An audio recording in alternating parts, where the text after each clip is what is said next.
માન મેલીન આવો મેદાનમાં ને સમજો ભક્ત સદગુરુની શાન કદાચ સદગુરુનો જો ઈશારો થઈ જાય તો આ શરીરે તમે નથી ના શરીરથી બાદ કરતો આ તમે છો પણ ક્યારે મિટા દે આપની હસ્તી પરમાત્માનું સ્વરૂપ સફળ પડેલું હોય પ્રભુ પરમાત્માનું સ્વરૂપ સફળ પડેલું હોય પણ જ્યાં સુધી સદગુરુની ઓખ ના મળે ત્યાં સુધી આ વાત નક્કી થતી નહીં દર્શન થતો નહીં એટલા માટે સદગુરુની ઓખ જરૂર પડે ને સદગુરુની ઓખથી યથાર્થ જમસ તેમ નરસિંહ મહેતા કહેતા હોય કે ઓખ મારી ઉઘરણ સિતારો દેખો કદાચ નરસિંહ મહેતાને કદાચ ગુરુ મળી જતા હોય અને પોતાની ઓખ ખુલતી હોય પરમાત્માનો દર્શન થઈ જતો હોય તો ખરેખર આ યુગમાં અત્યારે હાલ પણ થઈ જાય પ્રભુ કોઈ સ્થાન શંકા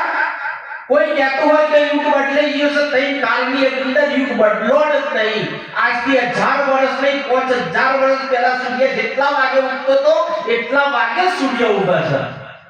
ને જેટલા વાગે સૂર્ય આથમતો તો એટલા વાગે સૂર્ય આથમે છે યુગ બદલો જ નહીં લાગતું હોય કળયુગ ને હું તો શું કહું પ્રભુ કળયુગ જેવો એક યુગ નહીં કદાચ પહેલા ભજનો કરવા હોય ને તો સાયકલ લઈ જવી પડે ખેડીને જવું પડે તારે ભજન થતો અત્યારે તમે કેટલી સગવડો તમે જો પેલા કાયદે કદાચ ભજન હોભળવું હોય ને તો ભજન તેરા ઉપર આપણો તારે ભજન હોભળવા મળતું અત્યારે હાલ તો ખાલી મોબાઈલ ની અંદર તમે જોવો ને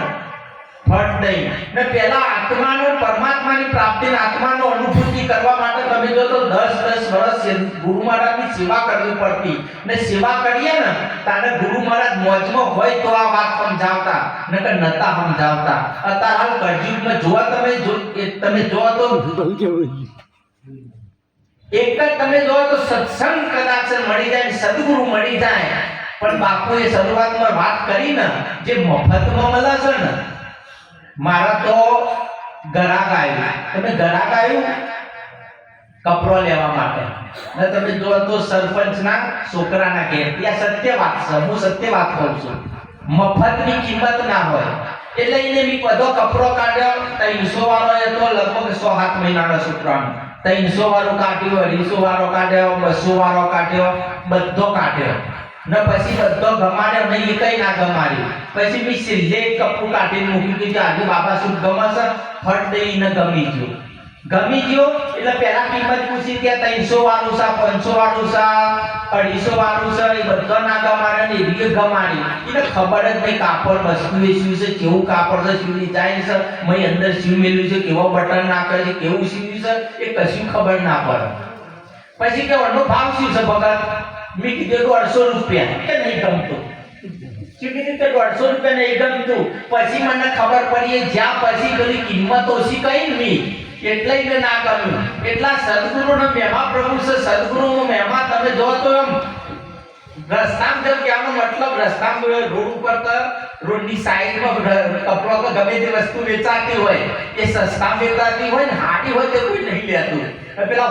મોટા મોલ હોય ને એમાં સસ્તી વસ્તુ હોય એ ગમે તેટલા પૈસા ખર્ચીને એ વસ્તુ લઈ લે છે એટલે આપણો ગુરુ મહારાજે આપણને આ કળયુગ જોઈ ઈશારામાં આપણને વાત સમજાઈ દીધી પણ વિશ્વાસ નહીં આવતો ખરેખર માટે આ બધી વાત ઉપર નક્કી કરવા માટે નિષ્ઠા થવા માટે પ્રથમ પગથિયું સંતોનું સંગ રાખજો પ્રભુ કે સંતોનો સંગ મળે ના મૂકીએ લઈએ 4 દિવસનો લાવો માટે તમારું મન રાખો સંતોમાં માલતું કદાચ આપણે ચાર્જિંગ વાળી બેટરી લાયા હોય 1000 રૂપિયા વાળી લાયા હોય પણ કદાચ એને 3 દિવસે ચાર્જિંગ ના કરીએ ને તો સેલ જતો રહે પ્રભુ ગુરુ મહારાજે જ્ઞાન યથાર્થ જમ સહી વાત નથી કોઈ ભેદ રાખ્યો જ નહીં તમાર એક સેલ પણ સંશય રહે એટલું નહીં રાખ્યું પણ આપણને યાદ ના રહે ગુરુ મહારાજ શું કરી આપણે એના ઉપર તો અભ્યાસ જ નહીં રાખ્યો 1000 રૂપિયાની બેટરી હોય પણ એને ચાર્જિંગ ના થાય તો સેલ જતો રહે પ્રભુ એટલે સત્સંગ રૂપે આ ચાર્જિંગ ની જરૂર છે ને સત્સંગ રૂપિયા ચાર્જિંગ રહેશે તો ગુરુ મહારાજે વાત તમને નક્કી કરાવી છે એ નક્કી કાયમ માટે યાદ રહેશે ને કપાસાણ સદ્દામ જતા રહેશે પ્રભુ સંતોનો સંગ મૂક્યો ને સમજી લો તો જ્યાં મને ઘણી વખત મારા જન્મ આપવાનું થાય ને હું ભજનમાં ઘણી વખત હું મેળાવ હોય તો મેળાવડામ જવાનું જે હોય તે મેં કદાચ માયક ના મળ્યો તો માગીને માયક લઈ જાતો પણ ભજન નહીં મૂકવાનો પ્રભુ આપણે કહેવાનો મતલબ સેવા ના લઈએ. માગી ગયા હોય ચલો ભાઈ મને હું આવું છું મારી જગ્યા રાખજો તો આપણે માગી ગયા હોય તો સેવા કદાચ આલો 100 રૂપિયા 500 રૂપિયા આપો તો નહીં લેવાના ને કદાચ ગાદી બેન મલ નહીં લેવા તો આપણે ભૂઈ બેહવાનું ભજન થાય. કોઈ એવું નહીં કે માયક વગર ના જવાય. માયક વગર જવાય પણ આ થોડી રાખવાની વાત.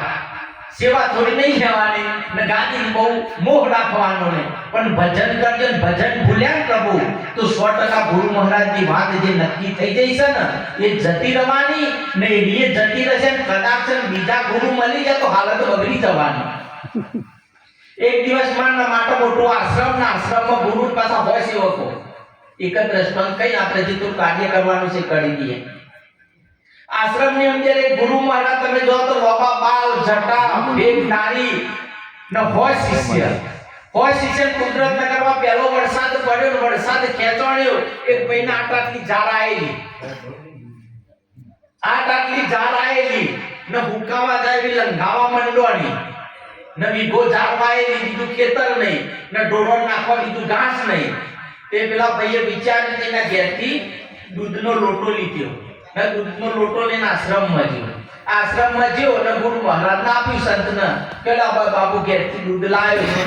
દૂધનો એનો ચા બનાવ્યો ગુરુ મહારાજે ફ્રીજની અંદર મૂક્યું વધ્યું ચા પીધો પેલા આશીર્વાદ આપ્યા ભાઈ કે તારું કલ્યાણ થશે. એટલે પેલો ભાઈ વિચાર કે બાપુ કલ્યાણ તો બરોબર છે પણ આ વરસાદ આવતો નહીં મારે ગોજાણ વાયેલી છે ને ઝાડ લંઘાય છે કદાચ વરસાદ નહીં આવે તો મારે તો ઝાડ મુકાઈ જશે મારે ઢોળવાય પડી જશે ખાધ્યા વગર બીજા તો કોઈ ચારનો બંદોબસ્ત થાયો નહીં. એટલે ગુરુ મહારાજે તે આશીર્વાદ આપી દીધા કે તેરે ખેત મેં બારિશ હોગી પેલો ભાઈ તો ઘેર જતો રહ્યો ને પેલા ગુરુએ હોય સેવકોને ભેગા કર્યા કે પેલા ભાઈને મેં આશીર્વાદ આપ્યો કે કના આશીર્વાદ આપ્યો છે કે પેલો દૂધ લઈને આવ્યો તેને મેં આશીર્વાદ આપી દીધે કે કેવા આશીર્વાદ આપ્યા કે તારા ખેતરમાં બારિશ હોગી એટલે ઈ પેલા આપણે વરસાદ પાડવો પડશે. સેવકો કોઈ છે વરસાદ કઈ રીતે પાડો તો કોઈ બસ તો આટલી વાત છે કઈ રીતે વરસાદ પાડવો કે વરસાદ તો પાડવો મળે કે પાડવો પડશે વરસાદ પડશે આજ રાતે કે કેવી રાતે પડશે કે 100 ડબ્બા લાવી ગયો પેલા તેલના ખાલી ડબ્બા હોય ને હો મગાઈ દીધા હોય સેવકો ડબ્બા ઉપરાયા કે બાજુમાં તલાવ ભરેલું છે ને એ તલાવમાંથી 100 ડબ્બા તમે હો પોકો ને હોય ડબ્બા ભરીના ખેતરમાં રેડો. તમે જો ધંધો દા કર્યો હો મોણસ હોય સેવક હોય તલાવમાંથી ડબ્બો ભરેલા પણ ખેતરમાં રેડવાનો તલાવમાંથી ભરેલા પણ ખેતરમાં રેડવાનો. તમે જો તો આખી રાત ધંધો એ રેજ કર્યો આખું ખેતર પલાળી દીધો. પેલો સવારે 8 વાગે ખેતરમાં જ્યાં પછી ને તો આનંદ આવી ગયો કે ગુરુ મહારાજની કૃપા થઈ ગઈ વરસાદ વરસાઈ દીધો ને એ વાત છે ગોમો પસ્તીને કરી દીધી કે મારા ખેતરમાં તો કે આપણા જે આશ્રમની અંદર ગુરુ મહારાજ છે એમને આશીર્વાદ આપે ને આખું ખેતર પલળી ગયું છે. એ વાત સરપંચ પહોંચ થઈ સરપંચને ખબર પડી સરપંચે જોઈ ગયા કે વાત આજે તારા જ ખેતરમાં કે વરસાદ પડ્યો બીજા તો કે કોનું ધાકોડ છે તે કે કરી સીધી કે હું તો દૂધનો લોટો લઈને ગયો તો ગુરુ મહારાજને માગે કે મને આશીર્વાદ આપો ને મેં તો આવાજ માગી દીધા છે આશીર્વાદ. એટલે આશીર્વાદનો વરસાદ આપણો થઈ ગયો છે. પેલા ભાઈએ તો આખું કેન ઉઠાયું એને તો આખો તબેલો હતો આખું કેન ઉઠાયું દૂધનું આશ્રમમાં પોકી ગયો કે લે બાપુ આજે આખું કેનનું દૂધ ચા બનાવો બધા સંતોને તમાર પાવ ને શું કહેવાય દૂધ પાક તો બધાને ખાજો પણ આખું કેન પેલા પકડો. ગુરુ મહારાજ તો આ તો શું આવું આવે એટલે ગુરુ મહારાજ પાછા પડી આખું કેન ઉઠાઈ લીધી પરતલાલ 10 વીઘા પાવાનું ઉઠાઈ લીધું ને પેલા ભાઈને કે ભાઈ આશીર્વાદ કરા કે બીજા બાપુ આશીર્વાદ ના આપજો મારો 15 વીઘા ચાલશે. સરપંચ હતો એટલે તો ખેતી વધારો હોય કે મારે 15 વીઘા જમીન છે ને 15 વીઘામાં ની કે ઝાડ વાઈ છે ને ઝાડ ફૂંકાઈ છે એટલે કે મારા 15 વીઘામાં ઝાડ તમે એવો વરસાદ પાડજો 15 વીઘામાં મારે ઝાડ પીવા ને એવો વરસાદ પાડજો એવું કે મને આશીર્વાદ આપો. ગુરુ મહારાજ તો ઉભા થઈને માથા મૂકવી કે હે ભાઈ તારા ખેતર મે એટલા કહેતા પેલા હોય સેવકો ફટાફટ બહાર આવતા રહે કે બાપુ વરસ ના હોય તો ખૂબ વર્ષો સેવક શોર્ટ નહીં વર્ષે વરસ ના હોય તો તમે વર્ષો શોર્ટ નહીં વર્ષે સેવકો તો એટલે પછી પેલા ભાઈએ વિચાર કર્યો કે વાત સાચી છે, એટલે કદાચ આવા સંતોના સાદા સંતોના સંગમાં નહીં રહીએ ને પ્રભુ, તો આવા સંત મળી જશે ને આવા ગુરુ મળી જશે ને તો આખી જિંદગી એકલા ડબ્બા ઉપાર કરાવશે, આ ધંધા કરાવશે, બદ્રીનાથ જો ને કેદાર જો ને હરિદ્વાર જો ને જપ કરો ને તપ કરો ને તીરથ કરો ને હોમ કરો ને હવન કરો, પણ આવા સદગુરુ આવા સાદા અને સિમ્પલ સદગુરુનું સંગ કરવો એ ખરેખર ભાગ્યની આપણને વાત છે ને ગુરુ એ સર્વથી શ્રેષ્ઠ છે. આ તો રોમાપીઠ થઈ ગયા, તમે જો તો 14 પરિવારની અંદર એક પરિવારની અંદર લખી છે કે નેત્ર ધરા